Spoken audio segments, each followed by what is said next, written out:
કિરીટભાઈ પટેલ જેવો ઉમેદવાર જોઈએ છે. સુરતની અંદર જે કાંઈ આ વિડિયા આવે છે એના વિડિયા સાંભળી અને જો નગરપાલિકાથી માંડીને પંચાયતની ચૂંટણી સુધી કે ધારાસભ્યની ચૂંટણી સુધી જો એ ઉમેદવાર ન્યાનું કામ એનો ગામનું ન કરી શકતો હોય તો એ અમારું શું કરી દઈએ. બીજા નંબરમાં કે કિરીટભાઈ પટેલ જેવો ઉમેદવાર અત્યાર સુધીમાં કોઈ થયો નથી ને થશે નહીં. 10 વર્ષની અંદર એ નથી તો આવું કામ કરે છે તો એ આવી જાય તો કેવું કામ થાય. ગોપાલ ઇટાલિયને આજ ધર્મ વિરુદ્ધ આવા પ્રચારો કર્યા છે, ધર્મને છંછેડ્યો છે, તો ધર્મ વિરુદ્ધ કોઈ વસ્તુ બોલવી ન જોઈએ એને.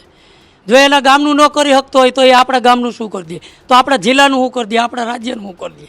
તો એ માટે એ આપણે જોઈએ જ નહીં. અમારા ગામમાં ઘણો વિકાસ થયો, રોડ, રસ્તા, પાણી, લાઇટ, સીસી કેમેરા, પાણીની સુવિધા, કોઈ પણ વસ્તુ, મકાન કોઈ બાકી જ નથી. કોઈ દવાખાના આ તે કોઈ તમામ વસ્તુ ભાજપે બધું કરી આપ્યું, મકાનથી માંડીને બધું. ભૂગર્ભ ગટરો, આ તે લાઇટો, રસ્તા, રોડ, બીજી જાહેર જનતાને બેસવા માટે ખુરચીઓ, આ તે સીસી કેમેરા, રોડ ઉપર લાઇટું, તમામ સુવિધાએ આપી છે.